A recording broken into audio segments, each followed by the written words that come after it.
Good evening and welcome to a special edition of To The Point. This evening we'll be delving into the economic profile of the crisis. The coronavirus or COVID-19 pandemic not only has negative and drastic medical repercussions, but also it has drastic economic repercussions. This evening we'll outreach to a number of distinguished guests to try to shed light on the extent of the damage and how will we get back in shape, not just in Egypt, but more importantly, globally, how will the world be after this virus? And to start off, we have with us on the phone Dr. Hany Abou El Fotouh, who is an expert in economic affairs. Dr. Hany, can you hear us? Yes, I hear you.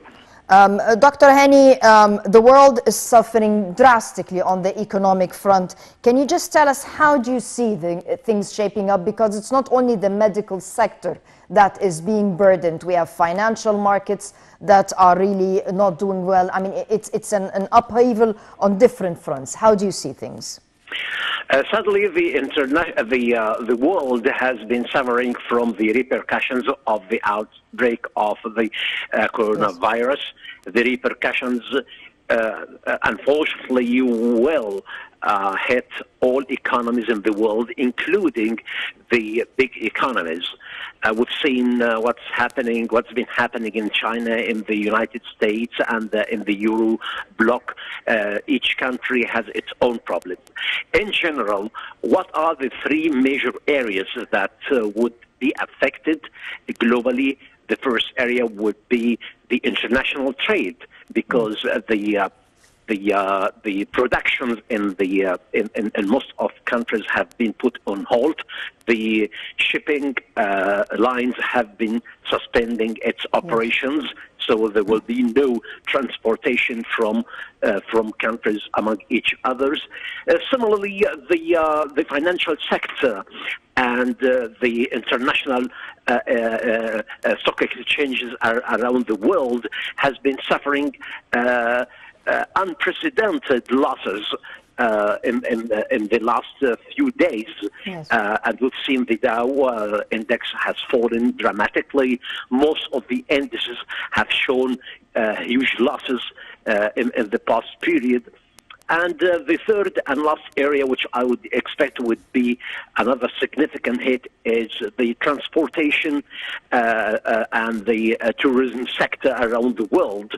Mm-hmm. Many countries have closed down the airports and seaports. Yes. for tourism and shipments. So huge losses would be suffered in these three areas by default. Mm. As to the yes, go ahead.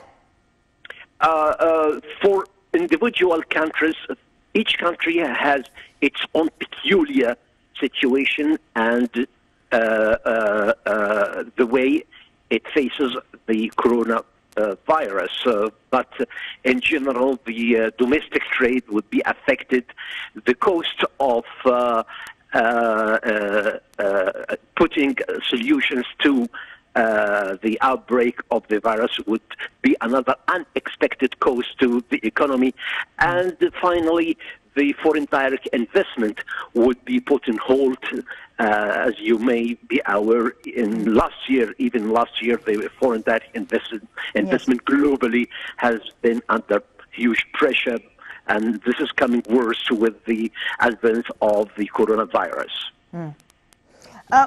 In your opinion, which country would be the hardest hit?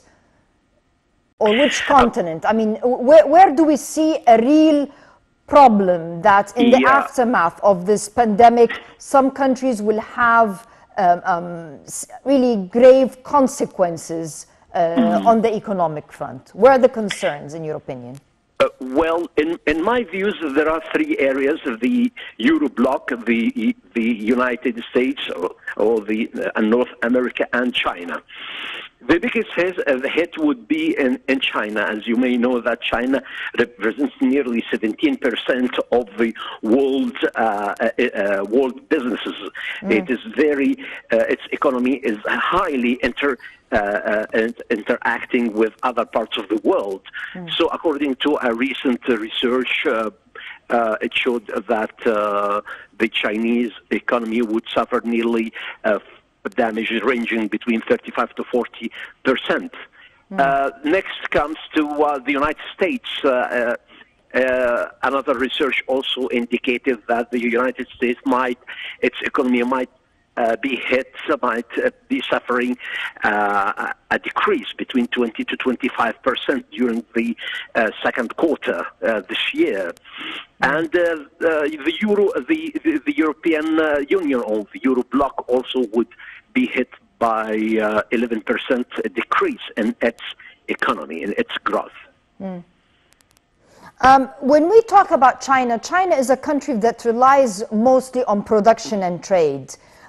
You don't think it can, and I mean, the Chinese products really are filling, a lot of countries worldwide are relying on products from their Chinese neighbors. How will this affect other countries as well? China's economy is very related to the global economy, and we always say that China is the factory of the entire world. It produces everything from the iPhone to air conditioning units. And by way of example, this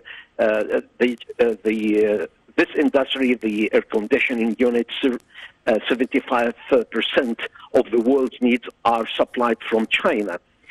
Car production. Many things are being manufactured by China. So if the Chinese economy slows down, the global economy would accordingly slow down dramatically. So it all depends if the intent of the problem in China has been softening or expected to be relieved. This would have a positive impact on the entire world because of the trade and ties with China.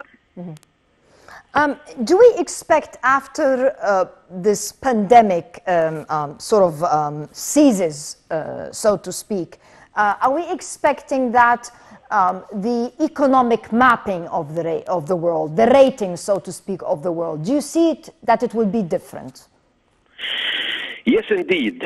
I cannot agree more because before the spread of coronavirus, the world has been or had expected to slow down. The growth rate of the global economy was expected at an increase of 1.4%.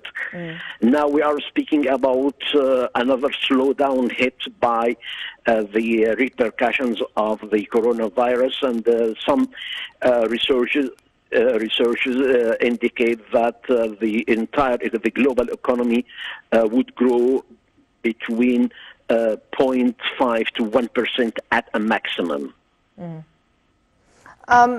The Gulf, one of the areas strongly impacted due to the price of oil. I mean, we're talking about the oil barrel reaching $30 if we're optimistic. How will this impact Gulf countries relying on this as one of its main commodities?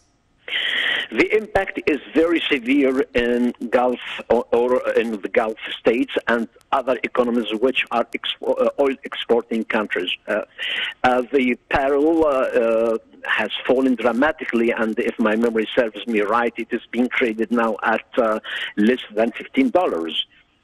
From 40 plus to now $15 or so. So this would have a huge impact on slowing down their economy because of the diversity. Unfortunately, the diversity of the economy in these states highly rely on oil and oil production and its affiliate industries. Generally speaking, how long do you think it will take us to recover? Should we be back in business, say, beginning of May? How long do you see the global markets recovering after that? No one has a clear answer to this question. Even in the most advanced economies, when I'm quoting the Minister of Treasury in the United States, he is still unaware of the impact of the exact repercussions on the measures that should be taken to recover from this crisis. And he said that we need at least another 3 to 4 weeks until we rely on reliable statistics and draft our own map for and measures to recover from the crisis. So I strongly believe that no one has a positive answer or a clear answer to answer this question. G20 countries met for the second time this week and even the central bank governors. They had a video conference, so to speak, to discuss the global economy in the after effect of this pandemic. And the G20 countries pledged a $5 trillion injection to support countries suffering from that pandemic. Is this ample, in your opinion? Yes, they met recently over an urgent and unscheduled meeting to decide on the extent of assistance that would be given to recover from the crisis. And as you said, they pledged $5 trillion, and the IMF as well pledged $1 trillion for its 80 member states. So with these funds made available to the member countries, I think it is just a start, but no one still is positive and know to what extent these amounts, these funds, would be sufficient to tackle the repercussions of this crisis. Dr. Hany Abou El Fotouh, thank you very much for joining us on To The Point. Thank you very much for the fruitful input. We'll continue with our special coverage of that pandemic and how has it affected our economy right after this, so please stay with us.